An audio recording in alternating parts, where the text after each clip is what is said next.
Kevin Pierce, raised on maple syrup, sharp cheddar, weaned on the hills of Vermont. This guy right here is slaying it. It's cool to have people saying that you're Olympic hopeful. I'm super excited to be going for it this winter.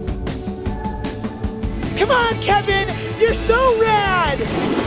Yeah!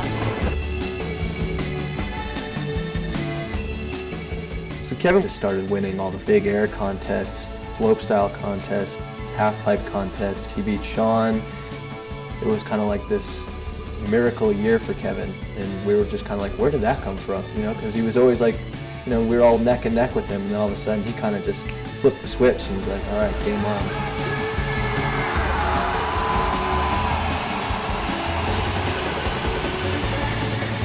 Going into the Olympics, Kevin was the guy to beat Shaun White.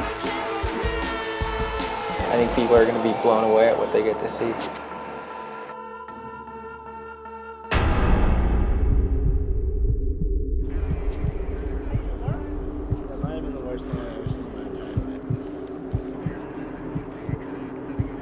American snowboarder Kevin Pierce remains in critical condition tonight after a training accident in Utah.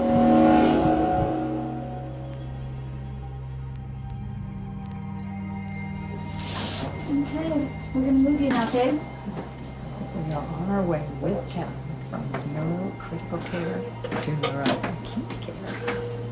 After how many days? After 26 days of being in intensive care. This is a big day for us. No? As he started to make any recovery, I mean, I'll never forget when I was sitting with him and I was holding his hand and he moved his finger in the palm of my hand. How you doing? You know, and then he would pinch with his right hand, but his left hand wouldn't work. So then we were like, you know, is he paralyzed? And then he'd get a blood clot in his arm, you know, so it was just constantly new hurdles to get over. There's very little change, and then after that, it felt like there was like this amazing ladder of progression.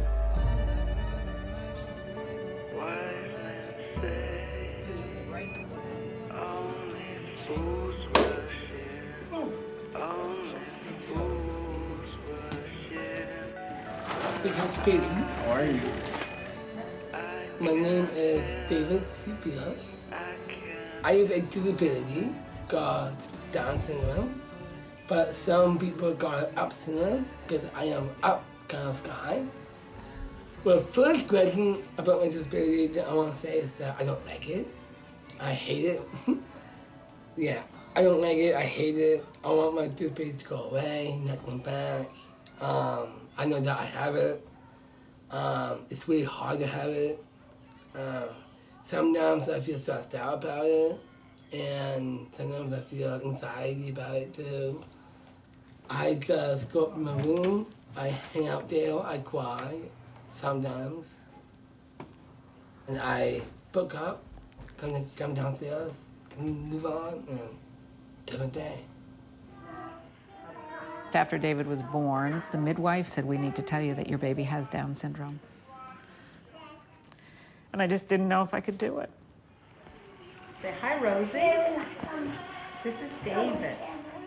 And I remember a doctor coming in and said, you know, kids with Down syndrome do really well in the Special Olympics.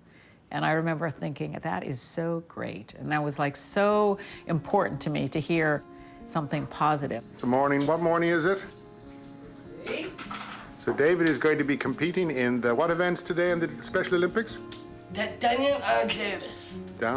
Downhill on the chairlift? Yep. Whoa. This is Pia Pierce, the mother of the Olympian. Good morning. It is my pleasure to be with David Pierce this morning as we prepare for the Special Olympics of the year 2000. This is the greatest skier in the history of the Great Chico. My holy boy.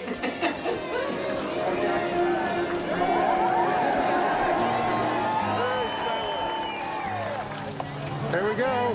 David's coming down. He's doing great. Flying down the mountain. That was a great run, 46 seconds, Dave. Is it fast? Yeah. Is it like really fast? Very fast. Oh, good. I say you have a medal. Oh, great.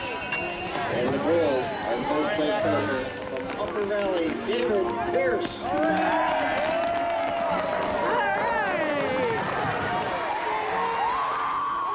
The incredible thing about David is you have to put out an enormous amount of energy. We always said it was like he was equal to 5 children. But you always got back exactly what you put out. I wouldn't have David any other way than the way he is. I mean, I wouldn't swap him for any child in the world. He's absolutely perfect. More medals, yay! Having David has been incredibly valuable and important. And same thing when Kevin was first hurt, it was really, I needed to hear all the things that were gonna be good, not for people to feel sorry for us. My mom told me that Kevin was in the hospital. I was emotional, I was afraid, I was scared, because I know that I might lose him.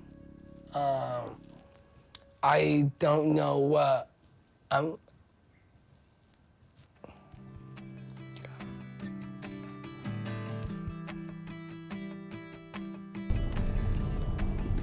We're here.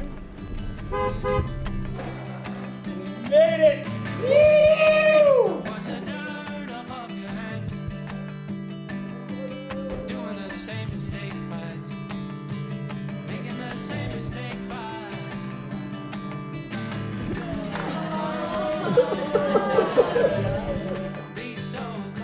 Snowboarding is my true love, and it's really hard to understand why I would ever want to get back on a board after what I've been through, unless if you really understood the feeling I had for snowboarding. It's just so exciting that I'm going to get back to it. I still want to snowboard. I want that feeling back. Medically, you cannot afford to hit your head. Because of the way that the eye was injured, it's not realistic to expect single vision in every direction of gaze. What a day. Why aren't you wearing this? Can you put this on already? You're making me nervous. If I feel 100% confident. No, I don't want to do that, that's fun. And then number 2 is that I don't want to be in the video. And that I don't want to be paralyzed. Is that what you want? After I broke my back, I can't do a lot of the tricks I love, like that made it as fun for me. So snowboarding isn't as fun as it was. My sense about you is you just want to do what you want to do. You have a lot of confidence in yourself. But I think we're all talking about this because we love you so much.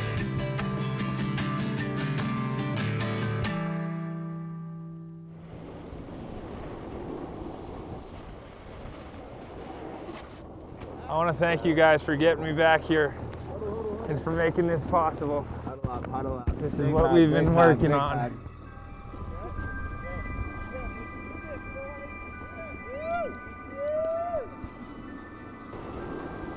All of my brothers and my dad and myself are very dyslexic. School and just day-to-day life was very hard for us because of how severe our learning disabilities are.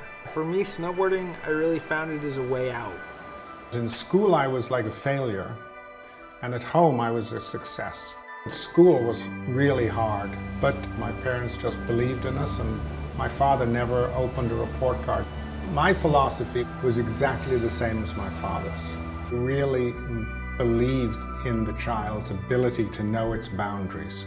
When I was a younger kid, I remember thinking that if something bad happens to me, I'm gonna be able to come back, and I'm gonna be able to come back really strong.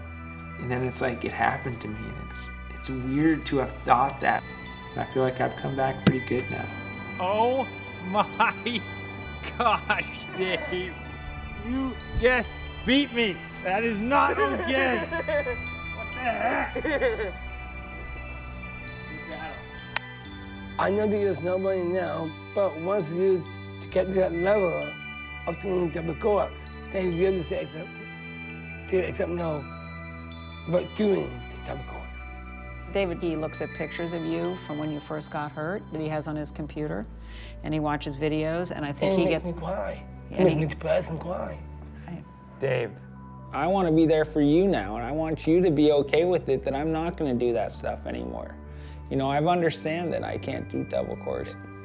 I've come to terms with the fact that that's not going to happen anymore. So you should try as hard as you can not to worry about that.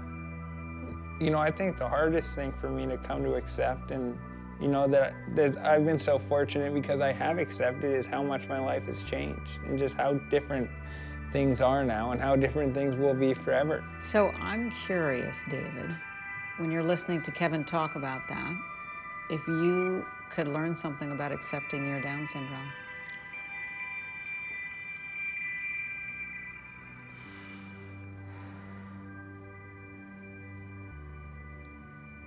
It's hard.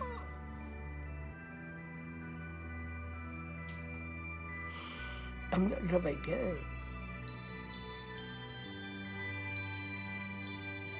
But I would try.